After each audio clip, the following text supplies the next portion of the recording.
안녕하세요. 저는 뱃속에 17주 된 태아를 키우고 있는 30대 임산부입니다. 아이가 자라나면서 점점 엄마가 되어간다는 설렘과 긴장으로 요즘 참 생각이 많은데요.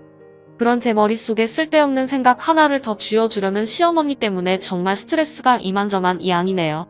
저는 본디 태어날 때부터 살이 잘 찌는 체질로 태어났습니다. 소위 물만 마셔도 부기가 쫙 올라오는 것이 어릴 때부터 통통하기도 통통했고, 부모님은 다 키가 작으신데도 전 또래들보다 한참이나 컸어요. 체격이 아주 남달랐던 여자아이였죠. 그런 전량이 저희 친정어머니께서 그러시더라고요. 저는 젖을 좀 먹이면 애가 다음날 몇 배로 불어있곤 했고 얼마나 쑥쑥 잘 크던지 커서 농구선수나 여자 역도선수같이 힘쓰는 일을 시켜야 하나 싶었다고요. 보통 이런 소리를 들을 때면 옆에서 저희 언니는 엄마라면 딸내미로 좀 더 예쁘고 호리호리하게 키울 생각도 해야 하는 게 아니냐고 하면서 역도선수가 뭐냐며 제 뚱뚱한 몸뚱이를 보고 놀릴 자세를 취하곤 했었어요. 하지만 전 그게 다 아무렇지 않았어요. 나라를 대표할 수 있는 농구선수나 역도선수 아무나 할 수도 없고 대충 하고 싶다는 생각만으로도 할 수 없는 너무나 멋있는 직업이잖아요.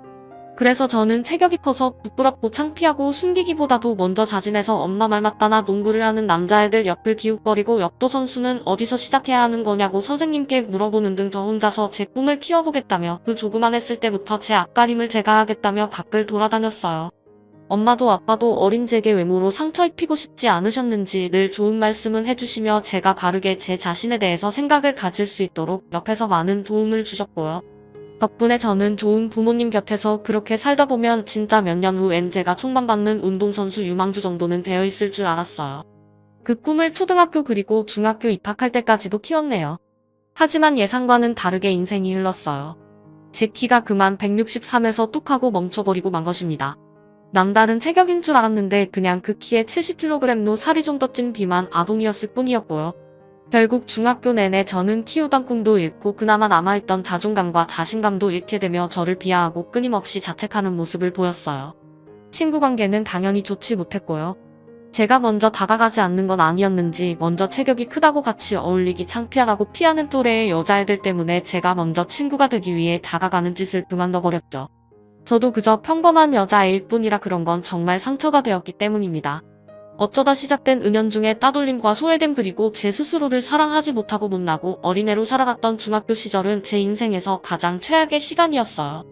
졸업을 할 때 보니 제 몸무게는 10kg나 더 쪄버린 80kg를 웃돌았고 여전히 키는 그대로여서 비만도는 더 심해져 있었어요. 그간 스트레스를 쌓이며 먹는 것으로 풀곤 했었는데 그게 결국 제 몸을 더 악화시켜 버렸더라고요. 살은 더 쪄있고 인간관계는 전과 내 비교할 수 없을 만큼 망가져 있었고 그런 저를 보며 아무런 티는 못 내지만 뒤에서 눈물도 여러 훔치셨어요. 엄마와 아빠를 생각하니 가슴이 미어졌습니다.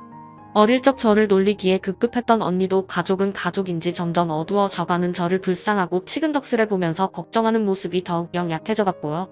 이대로 더 살다가는 저뿐만 아니라 저를 지켜보는 제 가족들이 더 힘들어지겠다 싶던 그때 제가 다이어트를 결심했습니다. 정말 독하게 뺐어요. 남들은 대학 가면 빠진다고 공부에 열을 올리던 그때 저는 정말 죽지 않은 만큼 먹으면서 날마다 동네를 돌아다녔어요. 처음엔 살이 쪄서 무릎 관절이 안 좋아 5바퀴 정도 돌던 걸 살이 조금씩 빠지기 시작하자 10바퀴, 20바퀴 정도는 점점 거뜬해졌고요. 중간중간에 식욕을 참지 못하고 하루 정도 이성을 잊고 밥을 먹은 적도 있었지만 이내 학교 갈 생각만 하면 스트레스가 쌓여있는 바람에 또 정신을 차리고 다이어트를 할 수 있었죠.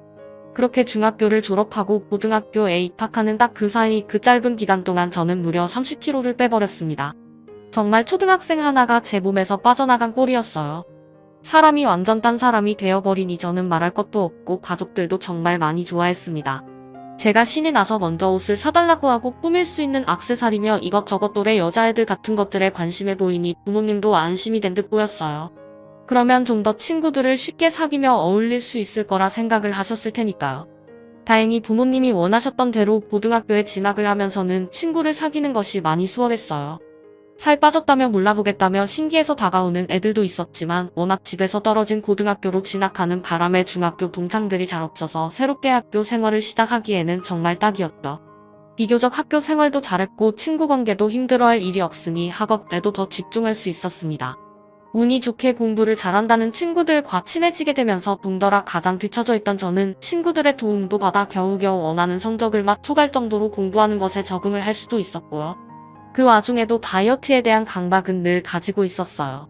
제가 매일같이 울면서 힘들게 살을 뺐던 거라서 다시 살찔까봐 생기는 걱정에 대한 강박증도 컸었지만 정말 지독하게도 식단 관리를 3년 더 이어가며 고등학교를 졸업하던 때에는 오히려 40대 중반에 몸무게를 더 빼서는 완전히 말라빠진 몸매를 가지게 되었고요. 그렇게 대학을 가서도 직장을 다니게 되어서도 저는 한결같이 40kg대의 몸무게를 유지했습니다. 술을 못 마시기도 하는 체질이라 다행히 술을 마시거나 안주를 먹으면 살찌울 일이 성인이 되어서도 일어나지 않았고요. 알바를 하면 그 돈을 모아다가 그 시절 지금보다 곱절이 비싸던 1:1 요가를 20대 초부터 시작했고 헬스를 하면서 정말 열심히 운동도 하고 다녔죠. 주변에 제 과거를 모르는 또래 동성 친구들은 늘 관리를 잘하는 친구라며 절 동경했고 이성 친구들 중에서는 대시를 해오는 애들도 꽤 많았었어요. 매번 살을 뺀다고 어릴 적부터 관리를 해오던 터라 몸매도 좋고 또 살 쪄지는 거 방지하겠다고 피부 관리도 열심히 했더니 성인이 되어서는 피부도 번지를 했었거든요. 뭔가 제 인생이 살을 쪘었기 때문에 우울했던 것이었고 살을 뺐기 때문에 이제라도 내가 갖출 수 있었던 행복을 되찾은 것만 같은 기분이었습니다. 외모 때문에 인생에 희극이 갈린 것 같아서 화도 나고 울컥도 했었는데 결국 그런 저마저도 외모가 살아가면서 참 중요한 것이란 걸 차츰 알아가기 시작하고 있어서 제 울컥한 마음을 누구에게도 탓할 수도 없었죠. 그렇게 매일같이 같은 일상을 반복하면서 살다가 20대 후반에 지금의 남편을 처음 만났어요. 남편은 제가 다니는 헬스장에서 함께 운동을 하던 회원이었는데 매일같이 저만큼이나 운동에 빠져 살던 사람이었죠. 금요일 퇴근 후건 휴일이건 헬스장 사람들이 놀러 갔는지 텅텅 비어 있을 때마다 유일하게 헬스장에서 땀을 빼고 있던 몇 안 되는 회원이었던 저희는 그렇게 자연스레 서로의 존재를 톡톡히 알았고 서로 운동만 하다가 트레이너 선생님과 셋이서 자연스레 부딪히고 말도 몇 마디 서로 건네보다 결국 남편이 먼저 운동 후 가벼운 커피 한 잔을 권하며 첫 데이트를 하게 되었습니다. 너무너무 제 마음에 쏙 드는 사람이었어요. 운동하는 것을 좋아하고 술도 잘 안 마시고 또 제가 운동하는 것을 존중해주고 시간에 배려해 줄 줄 아는 사람이었으니까요. 연애 초반에는 어찌 남자와 데이트를 해야 할지 몰라서 정말 감도 안 왔는데 먼저 제가 운동을 하는 걸 알고서는 헬스장에서 자주 만나자고 해주고 밤늦게는 살찐다고 가벼운 커피 한 잔 말고는 뭘 먹자 불러내주지도 않고 저를 딱 봐도 어떤 사람인지 파악이 되는 건지 제가 살고 있던 생활 패턴에 맞게 데이트를 하자고 늘 이끌어주던 남편이 너무너무 고마웠습니다. 그렇게 운동에 미쳐 살던 신세대 커플 같은 저희는 30을 넘기고 연애한 뒤 3년차 되던 올해에 결혼을 했습니다. 이보다 더 잘 맞을 수 없다며 생활 패턴도 비슷하고 취미생활도 운동 하나로 비슷한 저희가 다른 짝을 찾을 이유가 있겠냐며 쿨하게 프로포즈를 하는 남편을 저도 거절할 이유가 전혀 없었죠. 그렇게 저희는 결혼을 하고 나서 각자의 직장 가운데 자리를 잡은 신혼집을 차리고 신혼생활을 시작했는데요. 결혼 생활을 시작하고 나니 남편의 단점은 아니었지만 이 생활 자체에 단점이 하나도 보였어요. 일단 하나는 저희는 정말 죽어라 운동만 하는 커플이었다는 것입니다. 저도 사람인지라 아무리 살 빼는 게 중요하고 운동하는 게 좋다지만 가끔은 쉬어주는 시간을 가지기도 했거든요. 하루에 1시간 정도 유산소와 무산소를 섞으며 일하는 것만으로 충분하다 생각하며 살아오다가 남편을 만나서는 이 사람이 운동에 미쳐 사니까 덩달아 따라서 조금씩 무리를 해보며 헬스장에 더 오래 머물렀던 것인데 결혼을 해보니 남편은 좀 여유로 가지고 신혼생활을 더 즐기기는커녕 더 열심히 퇴근 후 곧장 헬스장으로 주말에도 눈뜨며 헬스장으로 향하더라고요. 이게 좋았기 때문에 결혼을 한 건데 막상 내 남편으로 두어보니 평생을 운동에 미쳐 사는 남자와 이렇게 살 수 있을까 싶어서 아찔했습니다. 나중에 제가 아파도 운동부터 하고 오겠다고 할 것만 같아서 점점 걱정이 되기 시작했죠. 그래도 한편으로는 저도 함께 운동을 할 수 있다는 것에 의미를 두며 그냥 잘 넘겼어요. 정말 큰 문제는 다른 하나였는데요. 바로 남편을 쏙 빼다 닮은 시어머니셨습니다. 시어머니도 운동을 열심히 하시냐고요? 아니요. 바로 남편이 운동에 미쳐 사는 것처럼 한번 빠지거나 생각을 하면 헤어나지 못하고 그것만 생각하는 점이 쏙 빼다 닮았다는 것이었죠. 결혼 초까지만 해도 시어머님은 그리 얼굴에 잘 보는 사이도 아니었고 저와 막 살갑게 지내는 사이도 아니었어요. 일단 제 옆에 있는 남편이 시부모님께 무뚝뚝하기도 해서 제가 필요해상으로 만나서서 시어머니를 먼저 챙기려고 하진 않았죠. 그렇게 결혼 생활이라는 건 남편과 둘이서 새 살림을 차리면서 잘 사는 거라 생각을 하고 살았는데 제가 결혼하고 5개월들 지나지 않아 아이를 임신하게 되었습니다. 제가 아이를 임신하게 되면서 식욕이 부쩍 늘었는데요. 처음 2달간은 제대로 모성애가 느껴지지 않은 것 같고 그래서 제 몸부터 먼저 생각하며 웬만큼 식욕이 돋아도 무조건 참으려고만 했었어요. 그러다가 점차 산부인과를 다니고 임산부 책들을 읽고 뭔가 뱃속 아기에 대한 것들을 찾아 읽고 접하면서 점차 애 생각이 저 하나보다 먼저 들기 시작하더라고요. 그렇게 하나둘 입에 대고 먹기 시작한 음식들은 점점 첩첩산중으로 쌓여서 임신한 것을 좋아하라 했던 남편도 먼저 먹을 걸 사다 주기 시작하면서 저는 2달도 안 되어 몸이 크게 불어나기 시작했습니다. 여기저기 임신 축하 전화도 많이 받았고요. 조언도 많이 해주시니 임신 주수가 지나갈수록 제 자신도 몸을 더 조심히 다루기 시작했어요. 운동을 무리하게 하는 것이 안 좋다고 하여 천여적이 했던 운동량을 절반 애반으로 확 줄여버렸고 간간히 저녁에 산책을 하는 것으로 운동을 대신했죠. 처음에 무조건 단점이라고 생각을 했던 남편의 미친 운동사랑도 제가 임신을 하게 되니 천만다행으로 바뀌기 시작했어요. 연애 때부터 지나가는 아기들을 보면서 무척이나 귀여워하길래 아이를 좋아하는 남자라는 걸 알고는 있었지만 이렇게도 다정한 남자일 줄은 정말 몰랐었습니다. 평생 좋아하던 운동도 제가 임신을 하던 순간부터 확 줄였고 제가 저녁에 산책을 할 때 꼭 항상 옆에서 손잡고 따라와서는 같이 동네를 걸어줬어요. 그때 임신과 함께 덩달아 남편의 생활 습관도 완전히 뒤바뀌게 되었죠. 맛있는 거 같이 먹고 몸에 좋다는 저녁 밥상도 같이 차려 먹고 저희는 연애와 결혼까지 포함해서 거의 3년 5개월 만에 처음으로 몸무게 앞자리가 하나 늘어나는 등 포동포동하게 살이 쪘어요. 아주 보기 좋게 말이죠. 이게 다 뱃속 아기한테 좋은 거라 생각을 하고 또 뱃속 아기 덕분에 저희도 오랜만에 먹고 싶었던 것들을 마음껏 먹어본다고 생각을 하니 그저 즐거웠습니다. 그런데 우리 시어머니만 생각하면 잘 먹고 잘 살다가도 숨이 턱하고 막혔습니다. 하도 옆에서 살이 뒤룩뒤룩 쪄가는 중이라며 잔소리를 하셨기 때문인데요. 앞서 말씀드렸듯이 저희 시어머니는 하나에 빠지면 그것 말고는 다른 생각을 못 하시는데 글쎄 제가 임신을 하고 나서는 완전히 관심의 대상이 저와 뱃속 아기한테 쏠려버리신 겁니다. 처음 임신했다고 전화를 드렸을 때는 저희 친정 부모님만큼이나 좋아를 하셨고 또 좋은 말씀도 많이 해주셨어요. 그 덕에 양가 어른들 축복받으며 우리 아기가 잘 크겠다고 너무나 감사했고요. 그런데 다다른 시간이 지날수록 시어머님의 덕담은 점차 악담으로 변하기 시작했습니다. 처음에는 단순히 임신한 여자가 얼마나 조심히 행동을 해야 하는지 알려주는 조언부터 시작이 되었어요. 출근하는 길에 핸드폰도 아닌 집으로 전화가 오셔서는 당장 나가봐야 하는데 임신해서 출근하면 쓰냐고 당장에 사표를 쓰고 집에 있으라는 어이없는 말씀을 하셨어요. 곧 애가 태어나면 나갈 돈이 더 많았을 텐데 따로 용돈을 저희한테 주지도 않으시면서 무턱대고 저한테 일을 그만두라고 하시니 저는 그게 당연히 달갑게 들리지는 않았죠. 그냥 생각해보겠다는 마음에도 없는 대답을 드리고는 출근을 해야 한다며 급하게 전화를 끊고 남편과 함께 집을 나섰습니다. 그런데 그게 시작이었어요.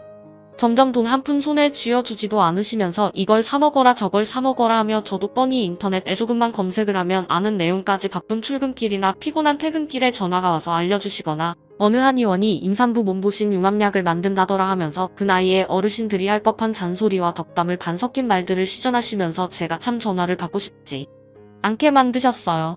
그래도 나름 시어머니가 며느리를 생각해서 챙겨주시려고 이러시는 거라며 마음을 다잡고 늘 반갑게 그리고 예의 바르게 전화를 받곤 했었는데요. 시간이 지나면서 악담과 덕담의 경계가 모호해지는 순간이 찾아왔어요. 바로 한 달 전쯤에 있었던 일 때문이었습니다. 그때 제가 회사에서 중요한 발표가 있어서 거의 발표 날을 기준으로 일주일 정도간 회사에서 야근을 하며 지냈는데요. 하필 그 사이에 저희 시어머니가 저희 부부한테 말 한마디 없이 집으로 찾아오셨더라고요. 저는 일한다고 남편한테 미리 말을 하고는 집중하려고 핸드폰을 무음으로 해놨었는데 뒤늦게야 늦게 퇴근하는 길에 시어머니가 오셨다는 남편의 문자를 읽고는 황급히 집으로 들어왔고요. 차로 1시간 정도 걸리는 거리에 살고 계셨던 시어머니는 그날 저희 집에서 주무시려고 하셨는지 저녁 시간에 오셔서는 옷가지가 담긴 짐까지 챙겨 오셨더라고요. 황급히 집에 들어가니 시어머니는 혼자서 화가 단단히 나 계셨습니다. 제가 없는 사이에 남편한테 이미 잔소리 폭격을 던져 놓으셨더라고요. 임신한 여자가 회사에서 뭐 이리 오래 일을 하고 있냐고 내가 말한 한의원 집에서 약탈하고 전화를 한번 해봤냐는 등 한참을 남편을 향해 혼을 내시다가 뒤늦게 들어온 며느리인 저를 보고는 기가 찬다는 표정을 짓고는 방으로 먼저 들어가신 시어머니는 다행인지 뭔지 다음날 저희가 출근을 해야 하는 시간에 맞춰 짐을 싸서 도로 집으로 돌아가셨어요. 뭐 때문에 오셨는지는 모르겠지만 불시에 들어와 저희 부부가 어떻게 배속아기를 키워내고 있는지 살고 있는지를 확인하고 검사하고자 오신 것만 같아서 기분이 그리 좋지는 않았어요. 오히려 마구 불쾌하기만 했죠. 그러다가 불과 일주일 전 결국 터질 것이 터지고야 말았습니다. 임신한 며느리를 제대로 교육시켜야겠다는 것에 확 꽂히신 건지 우리 시어머니는 집에 오셨던 그날부터 쭉 매일 같이 저한테 문자로 뭘 먹었는지 혹은 무슨 운동을 오늘은 했는지 하나하나 물어보시고 상담을 받으라 하셨어요. 의사가 아닌 본인한테 말입니다. 자식이라고는 남편과 그 밑에 도련님 이렇게 딱 돌 키워내신 분께서 마치 옛날에 적자식을 8명은 낳은 여자들인 것 마냥 전문가 행세를 하시는 저희 시어머님은 자신은 남들이 잘 못 낳는 아들을 둘이나 낳은 여자라며 말끝마다 자신을 따라야 한다는 헛소리와 함께 제게 이러쿵 저러쿵 잔소리를 시전하셨죠. 그러다 결국 또다시 말도 없이 퇴근하고 나니 집에 거의 다 도착을 했다며 저희 집을 찾아오셨는데 들어오자마자 멋대로 제 배를 돌려 두 손으로 확 만지시더라고요. 아무리 임산부라지만 제 배를 함부로 만지는 건 저도 기분이 나쁘거든요. 그런데 시어머니는 그 흔한 양해도 구하지 않고 무턱대고 제 배를 턱 하고 만지더니 애가 잘 자라는 것 같지 않다며 그렇게 일하고 약도 안 지어 먹고 살다간 애 금방 죽는다며 감히 해서는 안 될 악담을 임산부인 제 앞에서 하셨어요. 남들은 시댁에서 먼저 맛있는 거 사 먹으라고 용돈도 주고 좋다는 음식을 사서 보낸다는데 우리 시어머니는 10,000원 한 장 쓰지도 않으시면서 뭐 그리 잔소리만 많으신 건지 그놈의 한의원 타령은 저 처음 임신했을 적부터 매주 듣고 있는 것 같았어요. 이렇게까지 제가 안 사먹고 있으면 먼저 사줄 법도 한데 여전히 돈 한 푼은 안 쓰고 계시고 그 와중에 며느리가 건강은 했으면 좋겠고 아이 하나 가진 게 이 정도로 별난 일인가 싶어서 애가 죽는다는 헛소리를 들었는데도 겨우 마음을 안정시키기만 참고 있었는데 아니 글쎄 이제 겨우 퇴근해서 어머님 인사드린다.